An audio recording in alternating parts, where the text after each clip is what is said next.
Salut à tous et bienvenue à un nouvel épisode de votre émission culinaire à table. Je vous propose aujourd'hui de partir avec moi en destination du pays du soleil levant.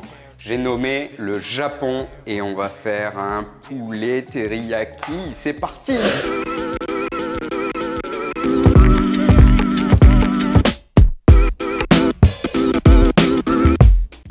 Pour cette recette, il nous faudra 2 cuisses ou 2 blancs de poulet. Perso, je préfère les cuisses, c'est beaucoup plus tendre, goûtu et beaucoup plus indulgent à la cuisson.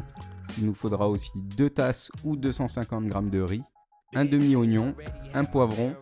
Pour l'aspect visuel, j'utilise un demi-poivron vert et un demi-poivron rouge. Ça ramène un petit peu plus de gaieté et de couleur à l'assiette. Une gousse d'ail râpé et l'équivalent en gingembre, un oignon vert, une cuillère à soupe de graines de sésame. Pour la sauce, c'est très simple. Une demi-tasse ou 100 g de sucre, une demi-tasse ou 125 ml de sauce soja, une demi-tasse ou 125 ml de saké, une demi-tasse ou 125 ml de mirin. Au passage, petit clin d'œil à mes amis chez Sorocal pour la découpe sur mesure de ma planche de boucher en polyéthylène haute densité qui est même traitée alimentaire. Elle n'est pas magnifique? Merci toute l'équipe.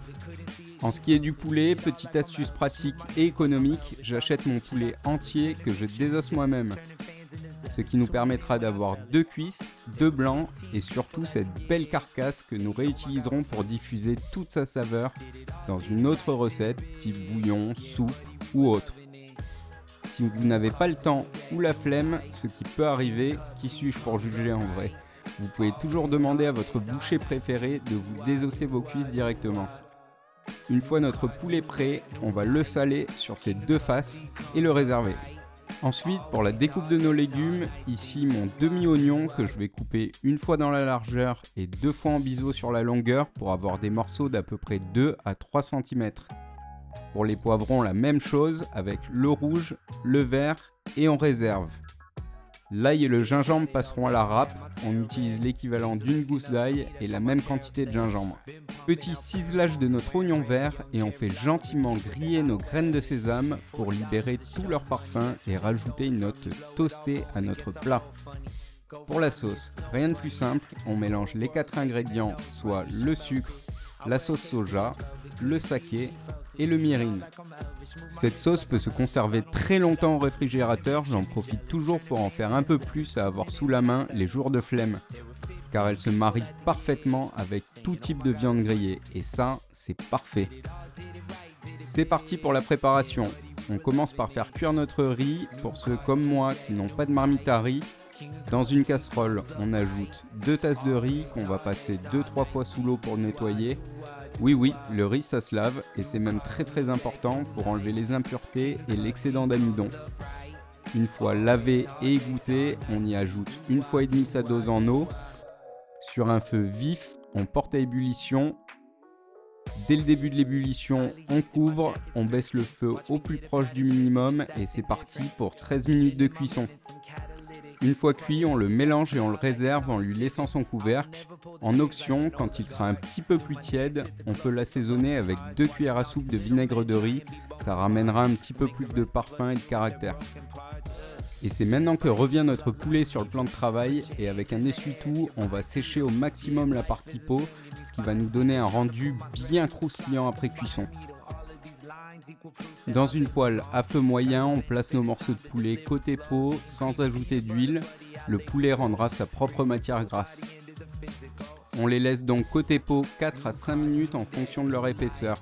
La bonne jauge est une fois la peau bien dorée et le poulet cuit sur les 2/3 de son épaisseur, on peut les retourner. On réserve l'excédent de gras rendu qu'on réutilisera plus tard. Sans plus attendre, on déglace avec notre mixture teriyaki. Une fois le poulet cuit, on le réserve. Si à ce moment-là la sauce n'est pas assez sirupeuse, on la laissera le temps d'avoir la consistance idéale. Vous voyez avec ma pince, ici, on est sur une sauce parfaite. Vous vous rappelez de la graisse du poulet qu'on a réservée? Eh ben c'est pour maintenant.